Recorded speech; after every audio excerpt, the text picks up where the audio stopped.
ओम गुरु सत्ताय नमः। विराट गायत्री परिवार एवं उसके संस्थापक संरक्षक एक संक्षिप्त परिचय। गायत्री मंत्र हमारे साथ साथ।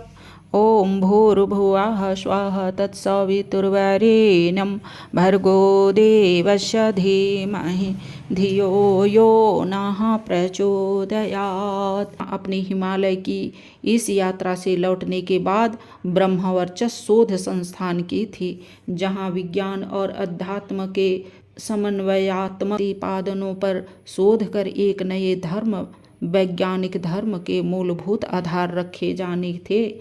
इस संबंध में पूज्यवर ने विराट परिमाण में साहित्य लिखा। अदृश्य जगत के अनुसंधान से लेकर मानव की प्रसुप्त क्षमता के जागरण तक, साधना से सिद्धि एवं दर्शन विज्ञान के तर्क तथ्य प्रमाण के आधार पर प्रस्तुतिकरण तक, इसके लिए एक विराट ग्रंथागार बना और एक सुसज्जित प्रयोगशाला, वनौषधि उद्यान भी लगाया गया तथा जड़ी बूटी, यज्ञ, विज्ञान तथा मंत्र शक्ति पर प्रयोग हेतु साधकों पर परीक्षण प्रचुर परिमाण में किए गए।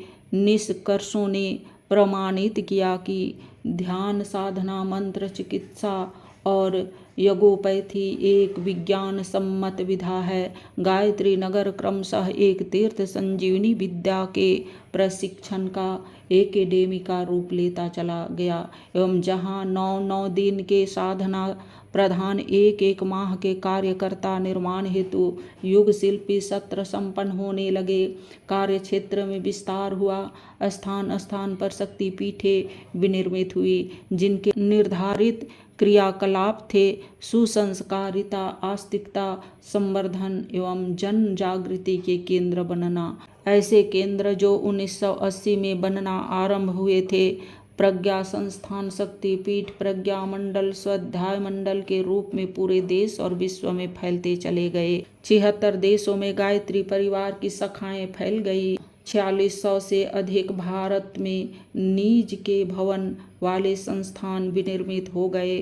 वातावरण गायत्रीमय होता चला गया। परम पूज्य गुरुदेव ने सूक्ष्मीकरण में प्रवेश कर 1984 में ही 5 वर्ष के अंदर अपने सारे क्रियाकलापों को समेटने की घोषणा कर दी। इस बीच कठोर तप साधना कर मिलना जुलना कम कर दिया तथा क्रमशः क्रियाकलाप परम वंदन्या माता जी को सौंप दिए। राष्ट्रीय एकता सम्मेलनों, विराट दीप यज्ञों के रूप में नूतन विधा को जन जन को सौंप कर राष्ट्र देवता की कुंडलिनी जगाने हेतु उन्होंने अपने स्थूल शरीर छोड़ने और सूक्ष्म में समाने की, विराट से विराटतम होने की घोषणा कर गायत्री जयंती 2 जून 1990 को महाप्रयाण किया। सारी शक्ति वे वंदन्या माता जी को दे गए और अपने और माता जी के बाद संघ शक्ति की प्रतीक लाल मशाल को ही इष्ट आराध्य मानने का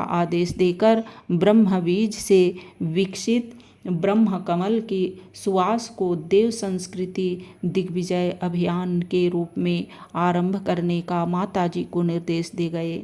एक विराट श्रद्धांजलि समारोह और शपथ समारोह को हरिद्वार में संपन्न हुए, में लाखों व्यक्तियों ने अपना समय समाज के नवनिर्माण, मनुष्य में देवत्व के उदय और धरती पर स्वर्ग लाने का गुरु सत्ता का नारा साकार करने के निमित्त देने की घोषणा की। परम वंदन्या माता जी द्वारा भारतीय संस्कृति को विश्वव्यापी बनाने, गायत्री रूपी संजीवनी घर घर पहुंचाने के लिए पूज्यवर द्वारा आरंभ किए गए युग संधि महापुरुष चरण की प्रथम और द्वितीय पूर्णाहुति तक विराट अश्वमेघ महायज्ञों की घोषणा की गई। वातावरण के परिशोधन, सूक्ष्म जगत के नवनिर्माण एवं सांस्कृतिक और वैचारिक क्रांति के निमित्त और ऊर्जा के दोहन द्वारा विशिष्ट प्रयोगों के माध्यम से विशिष्ट मंत्राहुतियों द्वारा संपन्न किए गए इन अश्वमेघों ने विश्व वसुधा को गायत्री और यज्ञमय वासंती उल्लास से भर दिया।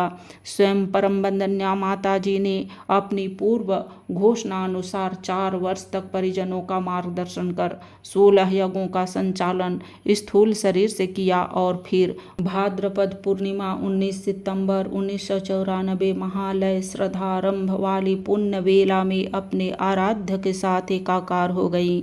उनके महाप्रयाण के बाद दोनों ही सत्ताओं के सूक्ष्म में एकाकार होने के बाद मिशन की गतिविधियां कई गुना बढ़ती चली गई एवं जयपुर के प्रथम अश्वमेघ यज्ञ नवंबर 92 से 26वें अश्वमेघ यज्ञ शिकागो से जुलाई 95 तक प्रज्ञावतार का प्रत्यक्ष रूप सबको दिखने लगा। गुरुसत्ता के आदेशानुसार सतयुग के आगमन तक 108 महायज्ञ देव संस्कृति को विश्वव्यापी बनाने हेतु संपन्न होने हैं।